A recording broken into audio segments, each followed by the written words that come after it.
we should tell everybody we're having beer Absolutely. as we do this episode today because so much has happened. So much has today happened. And that it we is just appropriate. deserve it. And it's we deserve appropriate. it, and it's appropriate for the subject matter, which, speaking of, shall we begin? We shall. Welcome to Story Sirens, the podcast where we discuss our favorite myths and mysteries from around the world. I'm Sarah. And I'm Yenny, and we're still embracing the spookiness of the season. Today, we're talking about nightmares.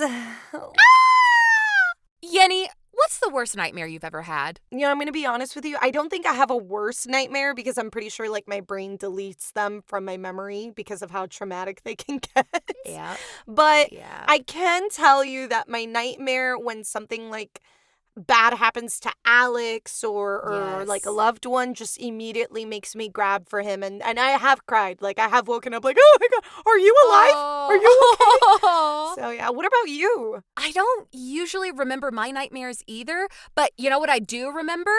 My stress dreams. Super annoying, and I don't know about you, but I am a sleep talker and a sleepwalker. What? I did not know. I am. And so when I do have stress dreams, that's when I'm the most active with my sleepwalking and sleep talking. And it has been an adventure for my parents and for my husband. So do you just so you're the type that if like I wake up at night, you might be standing like on top of like the bed, like next to the bed, just staring at me?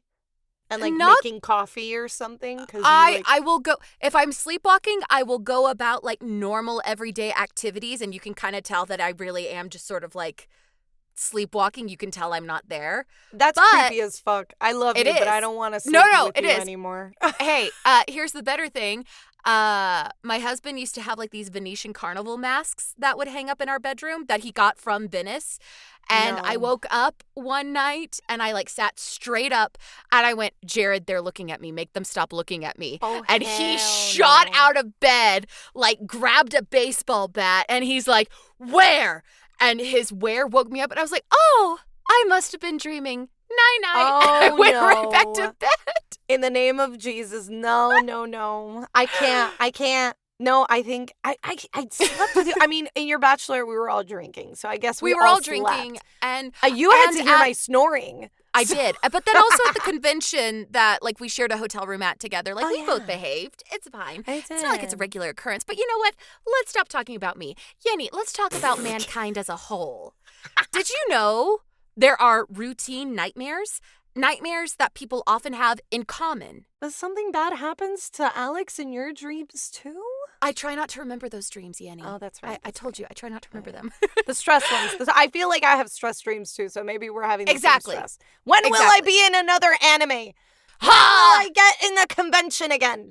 Exactly. So, the most common nightmares people have include dreams of falling, being chased, being lost, being naked in public, losing a loved one, losing teeth, being helpless or incapacitated, drowning, or being unprepared for a major event. Any of these sound familiar to you? I know I've experienced, like, most of them. I feel like I've gone through all of these nightmares as well, but most of these are said to be sort of symbolism or, dare I say, premonition, which we'll get into a little bit later on in this episode, but it's kind of like a symbolism for what's to come or what is your deepest and darkest fear. And I read that a study in 2018 that was published in the Journal of Clinical Sleep Medicine found that not only did people have many nightmares in common, but there also seemed to be specific nightmares that targeted males more than females. For example, 21% of women who did the study experienced nightmares of losing a loved one, like my hottie hot Alex. No. While 20% of men had nightmares revolving around accidents and failure. You know, that actually makes a lot of sense. Because, like, I know my nightmares, the few that I do remember, involve losing Jared or losing a member of my family or something like that. And when Jared tells me about his nightmares when he has them, it usually involves him, like, failing in his responsibility to protect me or protect his mom or somebody else in his family. Like, he'll say there was a danger and I was trying to get to you and, like, I couldn't get to you. That's so crazy. That makes so much sense. Yeah, now that you tell me about that, Alex has really, really vivid dreams. Like, he'll wake up in the middle of the night and he'll be like, baby, can you hug me? And I'm like, hey, what happened? Like, what type of dream did you have?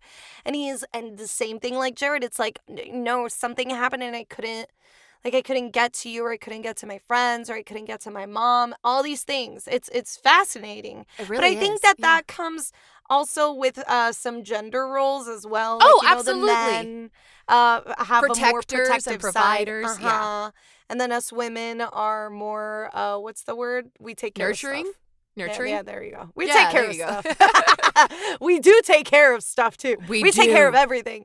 All right. Anywho, one of the most common nightmares is that your teeth are falling out. Oh, Like I've Sarah had that one. Yes. Sarah mentioned a little bit earlier. Well, there might be an actual reason behind these nightmares, specifically the teeth falling out. Studies show that this could be due to big life changes, increased stress, or recent loss and grief.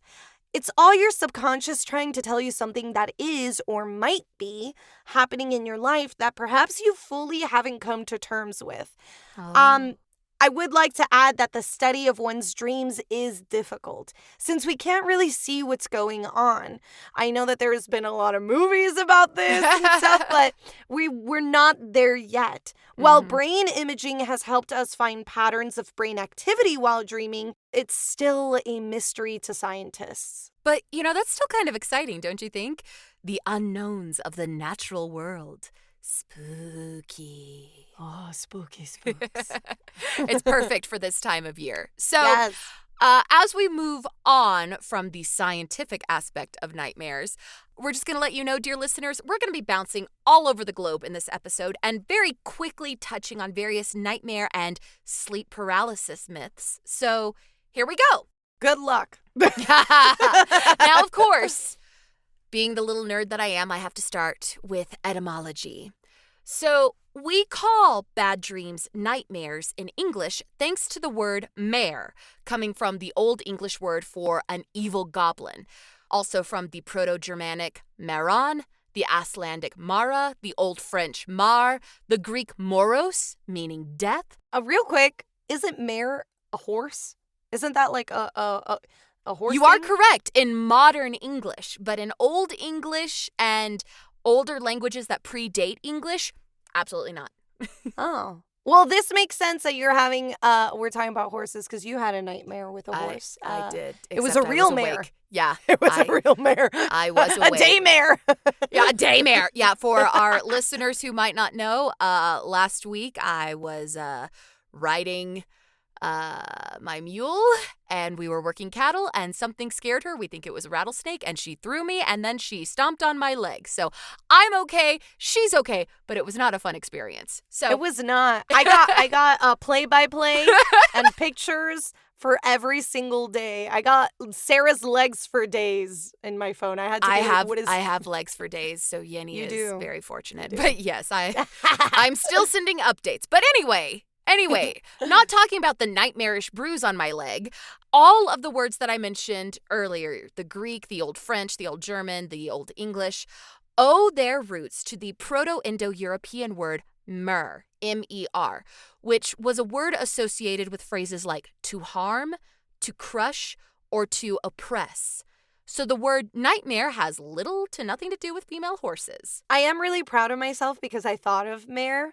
So I feel like as the years progress, I'm going to become a rancher. Just like you guys. Yes. I will. And you are correct. You are correct. A mare is a female horse. And granted, a lot of these creatures that pursue your dreams during the night, you're going to see a lot of them like to harass farm animals, including horses. So, there is some connection. It's not fair.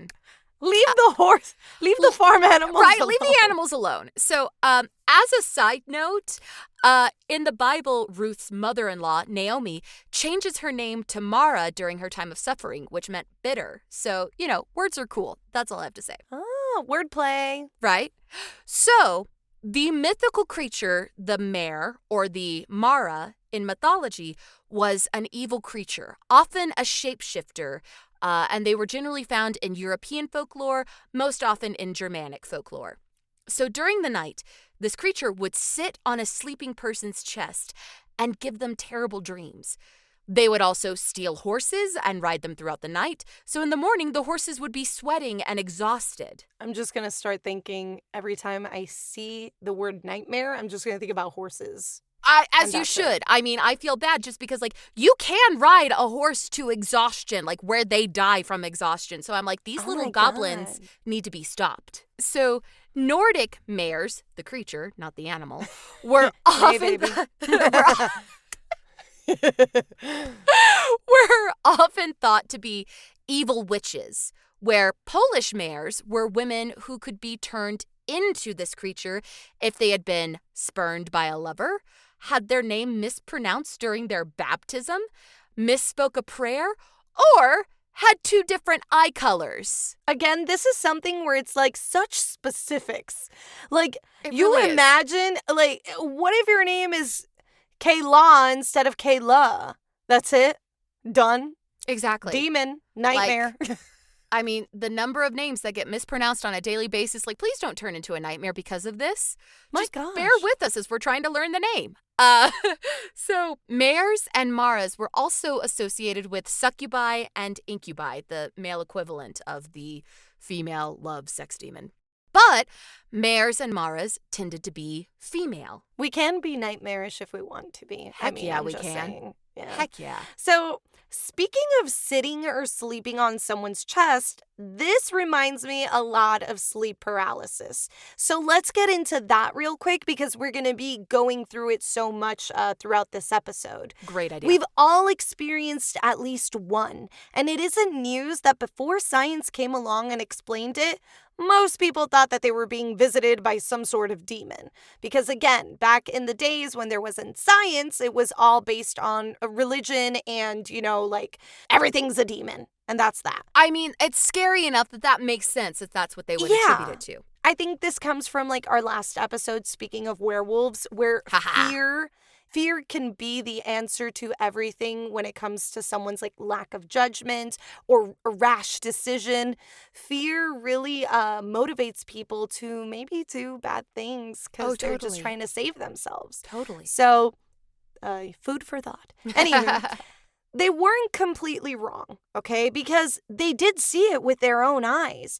And if you've gone through it, you might have also seen some dark looming figure or shadow, or in Sarah's case, a mask that Jared bought, years ago. Listen, while I might be a sleep talker and sleepwalker, I've never gone through sleep paralysis, but Jared has. And everything he's described about it to me, it sounds absolutely horrible. So again, I don't blame any of these people for saying it's a monster, it's a demon, it's an evil spirit. Like, it sounds horrible. Yeah, and I want to explain it a little bit more so that we kind of get the details as to how we get to this, like, weird shadow or all of that stuff. So let's go into the explanation of this. Sleep paralysis is really a moment where your body kind of gets stuck in limbo between waking up and then staying asleep as well. You go through something called REM, which is rapid eye movement, and this makes you aware of your surroundings but unable to move your body since it's kind of stuck figuring out, am I awake or is this still a dream? Ugh. But that shadow or looming figure that you see, that's due to your mind transitioning from dream to reality. So what ends up happening is you hallucinate. It's crazy. This getting stuck, a lot of the times this tends to happen in the early mornings, right before you're going to wake up. Or it can happen in the middle of the night because something wakes you up but not fully. So like, let's say you're like me and Sarah, that you have a crazy cat and the cat starts doing zoomies. Mm-hmm. You might not wake up to that, but some point maybe a thud kind of like makes your brain click, and so you start that REM, that rapid eye movement, where you're just blinking, but your body is still in that sleep mode. So that's why you can't move. You're resting. So it's basically like your brain is one place and your body's another place? Yes. Oh. Crazy. So Yeesh. the whole situation is terrible, and I absolutely hated it when it happened to me. When it did happen to me, I was a little bit, drunk, so it was even worse. Yeah, because I kind of fell asleep with my eyes open, but then I couldn't move. Oh my gosh. And so it was this weird sensation that I had where I felt something pressing in my chest. Maybe it was a demon, who knows? But I am alive now, and I'm so not glad you're with alive. the demon. So, yeah. Well, and I can understand why people do think it's demons, because this does seem supernatural. So, sort of transitioning again back into the myth side of things. In Egypt, people who suffered from sleep paralysis often believed it was due to a jinn or a genie attacking them in their sleep. Amulets or prayers were often believed to be the best way to keep the jinn away. And in Turkey, some people still believe today that sleep paralysis is caused by the karabasan, or basti, a nightmare demon that will sit on the sleeper's chest. I don't know. I know we keep talking about chest, and I wasn't going to say anything, but there seems to be demons like boobs or something. They do. Because, you could sit on my stomach. You could sit on my leg. And the fact that they're my affiliated with, succubi Sexual. and incubi. Uh-huh. There's, I know that they're going, no, it's so you can't breathe. Yeah, sure it is. Yeah, sure. You just want to fondle these mangoes. That's it. Yeah, it's no. You could sit on my diaphragm. That is below the bust line. Come on. Help me with my diaphragmatic breathing. Don't sit on my chest. I feel like they could be comfortable. I get it. It's a comfortable spot. My cat loves sitting on my chest, and I'm like, listen, girl, you better get out of here. Right, you gotta get. But no, you gotta get. So, staying with the sleep paralysis theme, in Germany, the Alp, ALP, was considered to be the one who brought bad dreams. The Alp was an incubus, again, the male equivalent of a succubus, or a vampire-like creature who would sit upon its victim's chest as they slept, pressing them with terrible dreams. Imagine that you're having a nightmare and you're drowning, you can't breathe, and then you wake up to a vampire who is not Edward Cullen sitting on your chest. I don't know how I feel about that. Listen, it gives a new meaning to Edward saying, I like to watch you sleep. Oh my God, that freaking that line. freaking scene. For listeners, great. I'm not going to give you my burpee, but I did just do a massive burp, and Sarah laughed her pants off. I did cackle like a witch. It was great. She did. A very pretty witch. But the whole point is that I remember Robert Pattinson saying how much he hated this, all the movies. Yes. And I can just imagine him reading the script and going, I have to say this? Right? Just going and this is okay? You're making me do what? Yeah. So again, Jacob Black, I'm sure Taylor Lautner had to say something about, being in love with her daughter. Come on now. There was a lot to be said. There is a lot to be said about Twilight. Jeez. So but we're still going to watch it. Anyway. But of course. But back to vampire German elf creatures. So, like I said, this creature, the Alp, likes to sit on the sleeper's chest and give them terrible dreams. Now, where it does differ from both incubi and vampires is that the Alp wears an article of clothing known as a Tarnkappe, sometimes described as a magical hat, but usually described as an invisibility cloak. Okay, Harry Potter. That is where they got the inspiration. So what? Really? Yeah. So Alps are almost always male, hence their relation to incubi. In German, the word for nightmare is Albtraum, or elf dream. As mentioned earlier, the Alp would sit on its victim's chest and cause nightmares. But sometimes the weight of the Alp would wake the sleeper, who would be breathless and paralyzed, which is an early explanation of sleep paralysis. It all ties together, listeners. It all ties together with boobs and sleep paralysis. The things that truly unite us. Yes. So, Alps also have the ability to shapeshift and enjoy causing havoc in the rest of the dreamer's home. Legends say that Alps often cause milk to sour, They will go out to the cows and milk them dry. They will crush smaller farm animals, and they will put dirty diapers back on freshly changed babies.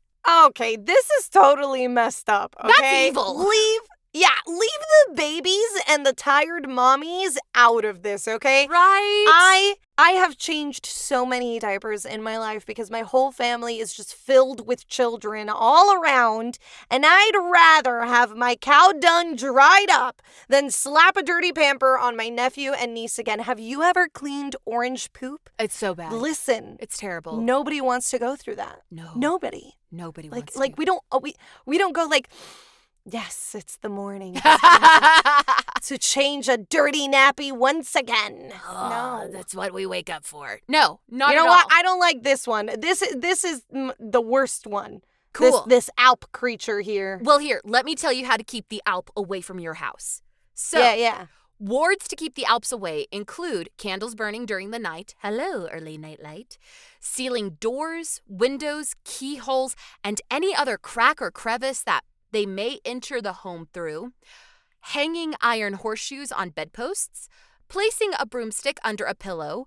Or, if you happen to wake up while the Alp is actively pressing on your chest, and if you are able to speak, you could ask him to leave and come back in the morning for a cup of coffee. Stop. Keep going. If a human man with a unibrow comes to your door the very next morning, it is the Alp. Come for coffee, so be hospitable. Stop. Why is everyone with the unibrow a demon? Right? That's just rude. It's so Last rude. episode, the poor person with the unibrow, werewolf. And now you're telling me it's a demon. This needs to stop. Frida Kahlo deserves better. Oh, she is not no does. werewolf, and she is not no nightmare. Well, here, we'll move away from the Alp. So, in Catalan legends, they also have a creature responsible for causing sleep paralysis. The Passanta is a type of hellhound that, like the Mara and the Alp, sneaks into people's homes and lays on their chest, causing nightmares. The Passanta is described as very large. It's a dog-like creature, covered in black fur as heavy as lead, and it has either iron legs or steel paws. Whichever one is bad. Right, so. I mean, they're both terrible. But its legs and paws are often reported to have holes in them, so it is incapable of grabbing or stealing anything. Oh, only traumatizing. Only traumatizing. Yeah, no big deal. Only. So the best ward to keep them away is spreading millet grain on the floor of your home to keep the Passanta from entering. I actually thought that was pretty cool that they were spreading these millet grain, but we're going to also talk about different herbs in other episodes because herbs seem to have very powerful auras, or what would be the best way to say it? Supernatural powers? Yeah, it has these crazy powers that can keep you safe. So, aside from millet grain, it is said that stuffing the herb thyme in your pillow will help ward off nasty nightmares. It's been proven that the aroma of thyme, as well as other herbs such as chamomile, have calming effects that lull the person into a deep and calming sleep. Tea, anyone? Oh, it's so good. It's so good. We love tea. Also, I will say I did a little bit of cursory research on millet, and a lot of cultures, including in China, believe that millet is a grain of prosperity and abundance. So I love that. So I keep burping. It's okay. We can edit those out. So let's move on to Russia. There is the Natsnista, or the Naknitsa, which are creatures of Russian folklore who specifically enjoy tormenting the sleep of children. They are also known as night hags, which is kind of like this larger category of nighttime monsters, very similar to boogeymen.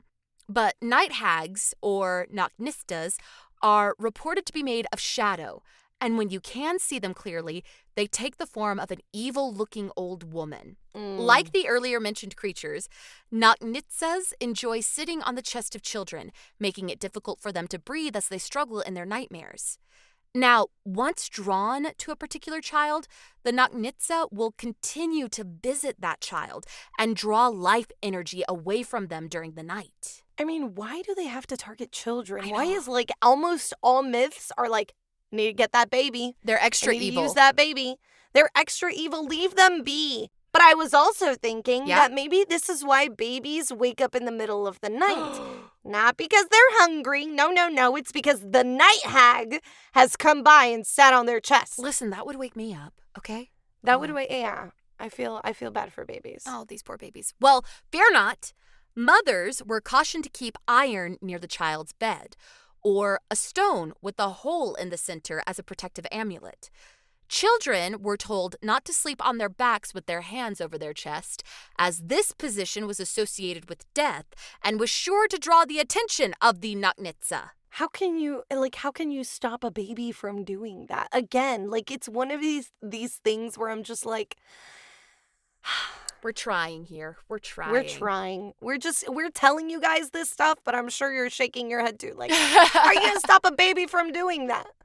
It's insane. So, in Brazil, pisadeira, or she who steps, is another type of night hag blamed for sleep paralysis.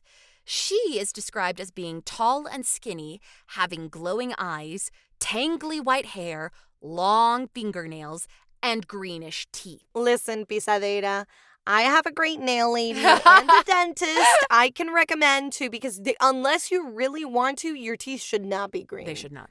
That's massive gum disease. That's terrible. Yeah. I don't even know what that is. So she laughs as she steps on the chest of sleepers who have eaten too much, causing sleep paralysis. I mean, if you eat a lot, you've summoned her yourself, okay? You did yourself dirty. So in Mexico, it's often believed that people suffering from sleep paralysis actually have the ghost of a dead person lying on their chest. Ugh. There's also a little known joke across Hispanic culture that says that should you be mean to your loved one or not treat them right, they will, or they can, come back to haunt you as a ghost and pull on your toesies. Ah! So, yeah, I like to remind Alex that I will haunt him should he be mean to me, and also if he dates someone else, if I pass first. Excellent. So, excellent. Yes. Teach him how to treat you. I will. I will grab those toesies, and I will pull them. He only has 2 toesies? No, but you get the big toesies, Get the big toes. Once they got the best grip. That is action. true. That is true. Maybe we should ask our foot. No kink shaming. Maybe we should ask our foot fetish friends. See what they think. What is the best? Which one caused the most discomfort? Yeah. So let us know. We've just opened up the door to some weird things, but that's I opened it. That's all right. I opened it. I opened it. Okay. All right. Hold on. We're gonna get back on track. So, Mesopotamia. Yes. In both Mesopotamian and Jewish folklore, the Leland was the primary night terror.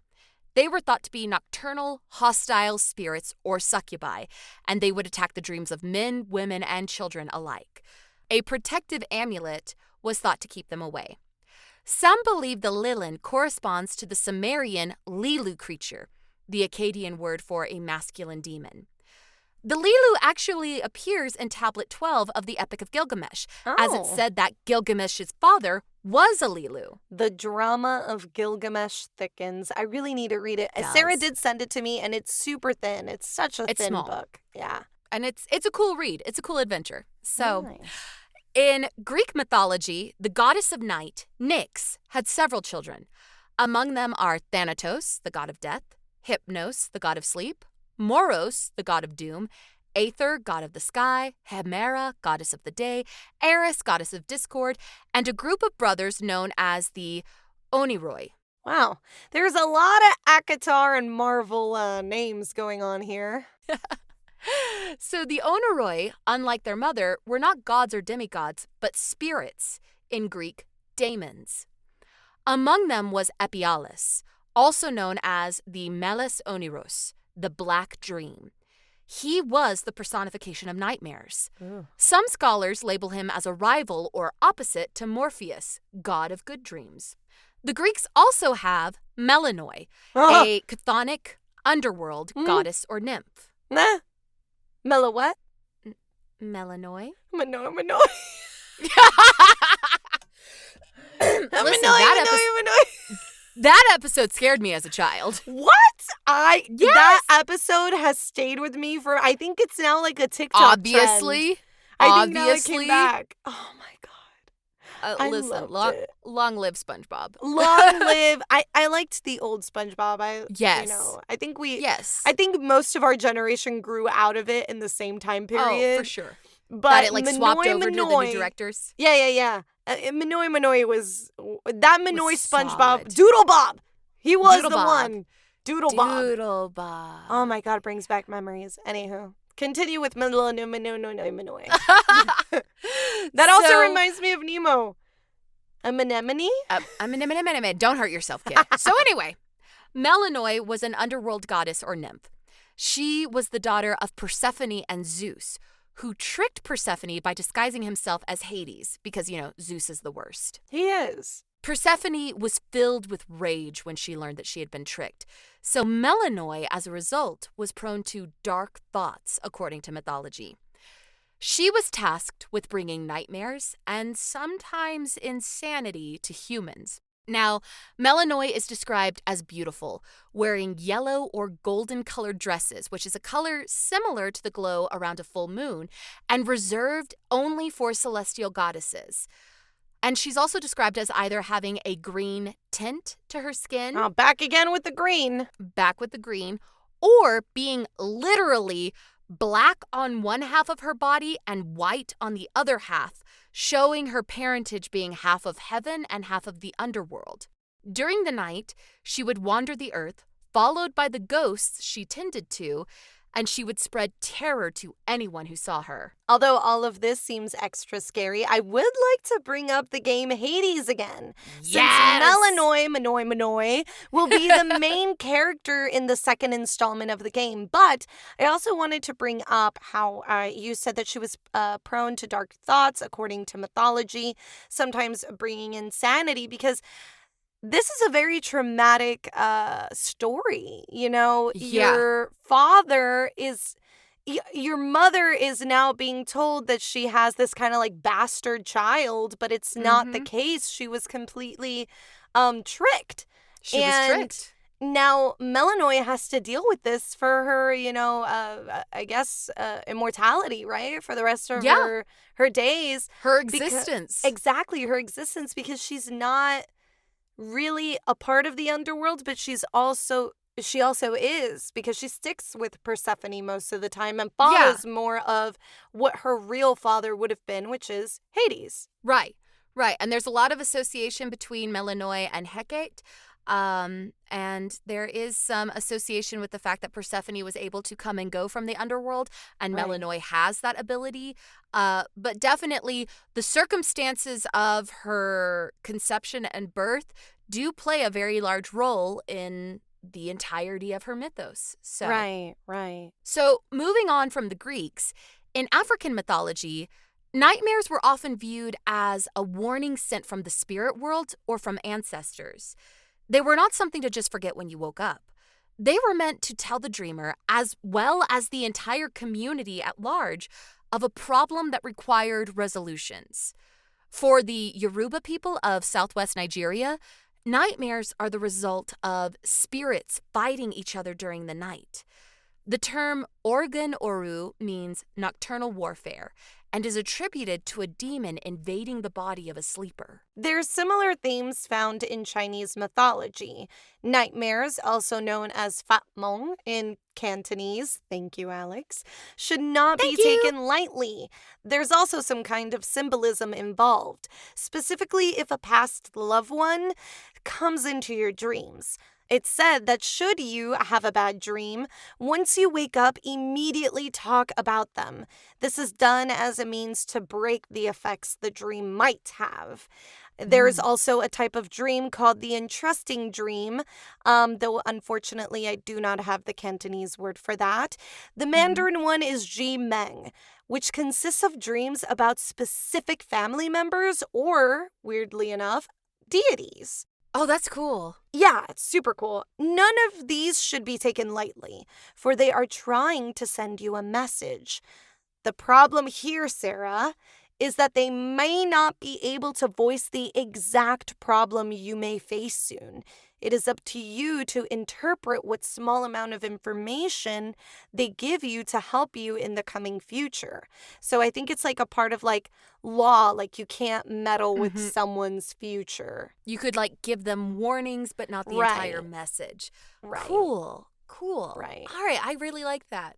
So, staying on theme of dreams being warnings of how you should live your waking life, according to Native American legends, the dream catcher was given to the Ojibwe people by the spider woman, Asabikashi.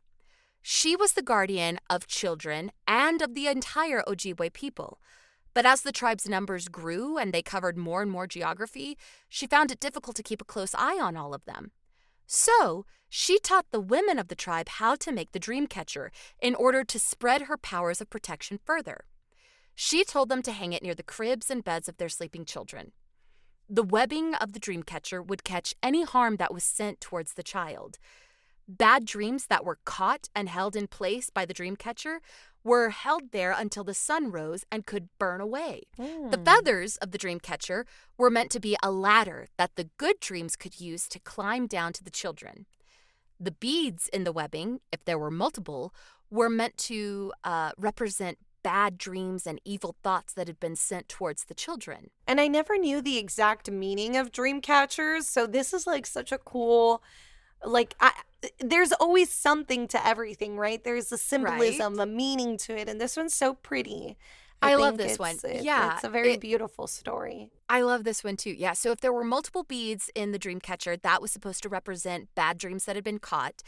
And if there was one bead in the dream catcher, it was meant to symbolize Spider Woman, who taught them how to make the dream catcher. Now what now? The multiverse? It continues? Spider-Man?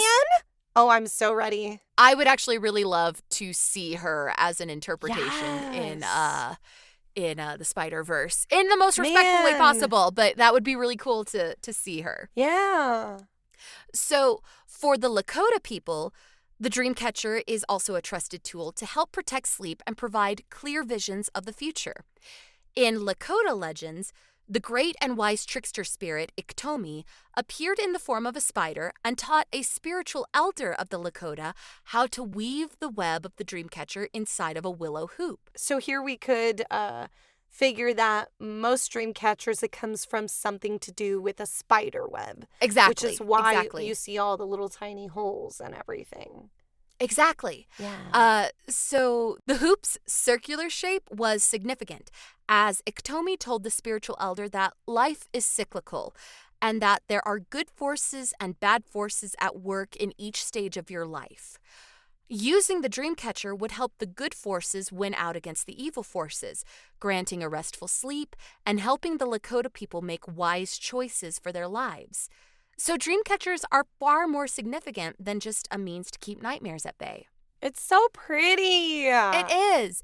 And there's also another, I am so sorry, I don't remember if it is an Ojibwe myth or a Lakota myth, but I do know that one of those tribes, there is another myth where it is a grandmother who is watching a spider weave his web every morning. And when her grandson comes in to dust away the spider web and kill the spider, she tells him, no, leave him be. He's just fine. He's not bothering anything. And so when the grandson leaves, the spider speaks to the grandmother and says, thank you for saving my life. I will teach you how to weave webs to give you good dreams. Which I just think is another very sweet legend. So actually, there's the legend of Yenny, and I'm going to tell you this right now. So this story that you just mentioned is so funny because we had a spider and I named her Miranda. And I believe she was a brown widow. One of my girlfriend's cat was telling me, like, oh, I think this is a brown widow spider. So I was walking Guinness, my dog, and we're going under this tree, and I halt because I see, like, perfectly. I see it perfectly, just like this strand, but it's going from the tree branch all the way down to the sidewalk. You had to actually walk around the sidewalk, like into the other grassy area, because I didn't want to disturb her. Yeah. She would come out only at night, and I would always say, "Hey, Miranda, how are you?" Because Oh, me. that's so cute. Yeah. And Alex even started going like, "Oh, I saw Miranda today on my walk." Oh. We had Miranda on that tree for months. It must have been like maybe I would say maybe 3-4 months of Miranda. I don't know if it was the same spider. Maybe it was like children of hers. I don't know, because they would trim the trees and then we wouldn't see her for like a week. Aww. And then there was Miranda again, like doing it, and it was so beautiful. I think spiders are misunderstood. I will kill them bitches if they come into my house. But if they're out in the nature, in the nature, if they're out there, I won't bother them. Just don't come into my house. That's all I say. I will take it a little step further. I love that you had Miranda, because I know that in my apartment that I lived in during college, like in the utility closet, I would find like a daddy longlegs, which I understand it's not technically a spider, but I would find a daddy longlegs like very regularly. They're not spiders? They're technically not spiders. I don't remember off the top of my head what they are, and I'm sure one of our listeners can correct us. But my utility closet was attached to my bathroom, and so I would find them like in the corner of the utility closet or like in the corner right above my sink.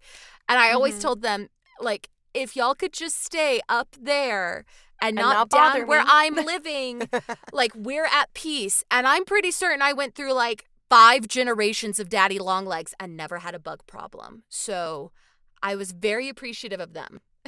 So it says that they are called Falsidae, and they are cellar spiders. They're called cellar spiders. Huh. Well, we will look into that more a bit later, just 'cause. Oh, wait. I already checked. Is that you know me. I have to know. Tell me. I have to know. If Sarah doesn't know, we must know. So daddy longlegs, this is from the Missouri Department of Conversation. I was having conversations with my daddy longlegs. The Missouri Department of Conservation lovely. says that no, they are not spiders, but opilionids. They are opilionids. Unlike spiders, they have a fused body form and lack silk and venom glands. The body is a simple oval, and it's usually hard to tell where the head ends and the segmented abdomen begins, which is true. Look at that. I will say, my daddy always told me that daddy longlegs were harmless, so it was very cruel to kill one, and so I've carried that with I me grabbed into that adulthood. chancleta and I smacked the living shit out of them. I'm like, not in this house. No, now, they get again, rid of the bad bugs. If they were like Miranda and they stayed in nature. And Miranda's making beautiful webs, so. And Miranda, look, I even gave her a name. I gave her a purpose. You did. So. That's perfect. But you know what, Yenny? You know, we're dwelling a little bit too much on spiders. Maybe we should touch back on spiders in another episode. Maybe. But we are still on nightmares, and we've got one more area to cover. Right. So, Yenny, we're going to go back to Asia. Okay. So, in Chinese and Japanese mythology, the Baku is a chimera, a creature made of multiple different animal parts. Legend says that the Baku was made of all the spare animal parts that were left over after the gods had finished making all the animals of the earth. It is often depicted as having the head of an elephant, the body of a bear, legs and paws of a tiger, and has other miscellaneous animal features. That is terrible. That's like he's Terrible like the hot terrifying? dog. He's the hot dog of the of mythology, because you know hot dog is Vienna sausage. He's the spam. He's the spam of mythology. Baku, you Listen. deserve better. Listen, people love spam, okay? I love People love spam. hot dogs. I love hot dogs. I love Vienna sausages. We're great. So anyway, all of these spare parts went to good use and created the Baku. The Baku can be summoned to eat a person's nightmares. Oh, well, that's good, right? Yeah. Yeah, like if a little kid has a bad dream, they can wake up and they can call for the Baku to come and eat that dream so that they're not thinking about it. Yeah. Well, maybe it's not so good. Oh, never mind. Yep. Legend says that you must not call the Baku too frequently. Because if he comes and eats your nightmares and is still hungry afterwards, he will then eat your good dreams as well as your hopes and desires. Man, and here I was saying I liked spam. Well, it does sometimes cause constipation. It's very high in sodium. Well, Baku, we were going to have something and now we don't. Anywho, let's roll into modern nightmares. We're almost done. I know we've gone on like 70 tangents. Thank you guys so much. We don't usually drink beer while doing but it's these. been a long day, so thanks for seeing us at our weakest. Yeah, so it's 9 o'clock EST time. We're tired. So yeah, anywho, nightmares in modern times have become a favorite for horror movies. And we can't talk of them without bringing up Nightmare on Elm Street, where Freddy Krueger makes his appearance. He only comes when you are asleep, killing you both in your dreams and in real life. In fact, the only way to kill Freddy is to bring him to reality, which seems to be a little bit hard to do. He's very smart. That seems very tricky. Yeah, and he has a lot of movies, so apparently he keeps coming back. He keeps coming back to life. Yeah, I couldn't sleep for days after watching any of his films. They were creepy. They were. I remember thinking I was so grown up. My first grown up quote unquote Halloween party, I was 16. Mm-hmm. My first grown up Halloween party I went to, that was playing on the projector in the back of the yard. Oh, and I my was like, God. oh my gosh, I'm so bold for being able to watch this. And then I grabbed somebody's arm and I was like, tell me when I can look at the screen. Oh, it's so bloody. Ugh, it's too I know. much. So continuing with modern nightmares, we mentioned the Naknitsa earlier, and she is thought to be the inspiration for the other mother in Neil Gaiman's book Coraline, as she fixates on one child at a time and devours their souls or destroys them. It's a little bit up to interpretation of what nefarious deeds she does to them.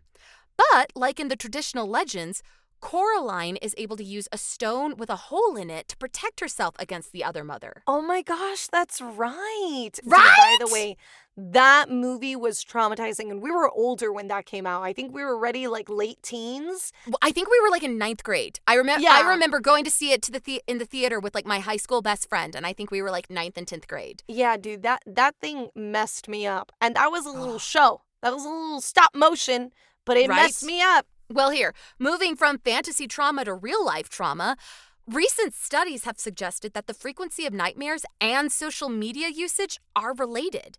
Scientists are noting that individuals who spend lots of time on social media platforms have more frequent nightmares. Scary, right? I mean, I have a primary doctor he's a little out there, and he always tells me every time I see him, he's like, Yenny, you got to stay away from the phones because of the EMF waves and all these things. And maybe my crazy doctor has some truth to him. He might. Know. Maybe my brain is just cooked. I mean, my phone's in here with me. Me too. I'm always near my phone. I do know, though, that screen time does make you lose sleep. Yes, it does. It affects your melatonin production. There you go. It affects your circadian rhythm. So, and I believe it affects females more. Of course it does. Of course it does. Because we need more shit.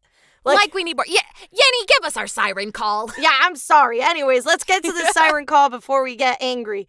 Well, I don't want you to have nightmares. We can't just not bring up Nightmare on Elm Street once again. It is the spooky season.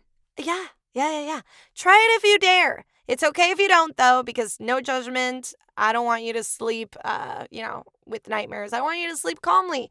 No one wants to. Don't let anybody sit on your boobs tonight. And we do not prescribe to peer pressure. So if you're feeling bold enough, go for Nightmare on Elm Street. Now, if you're a big old chicken like me, check out Satoshi Kon's film, Paprika. It's a psychological thriller where no one's dream is safe. Oh, okay, because that makes you less of a chicken. That's just as bad as Nightmare on Elm Street, just no blood. It's anime, so it's prettier. Oh, for heaven's sakes. And if that's not enough dream and nightmare fuel, check out the comic or the Netflix series Sandman, which follows Morpheus, the god of dreams. Oh. But wait! There's more. For our bookworms, check out Brandon Sanderson's Yumi and the Nightmare Painter. It is not scary, but it is an adventure, and nightmares play a very integral part to the story. It's great. I recently finished it. It's a very fun story. It needs to be added into my TBR, and with that said, we need to go because it's going to take me forever to edit this episode. Sarah and I have had so much fumbles, mainly me, but yes. But we've also had so much fun. Fun and fumbles. Fun and fumbles. Thank you, dear listeners, for joining us on our adventures in nightmares. Next week, we are doing All Hallows Eve on Halloween. It's going to be great. So in the meantime, Yenny's going to be editing. I'm going to be compiling the Story Sirens library. Yes. And we will see you next time. Very soon. Goodbye. Goodbye. Thanks for listening to Story Sirens. You can follow me, Yenny, on Instagram at YennyAnn, and also Sarah on Instagram at Sarah Ruth Voice. Want to support us? Buy us a cup of coffee on Ko-fi by searching ko-fi.com/storysirens. We've got lots of treats for those who become siren seekers. See you soon.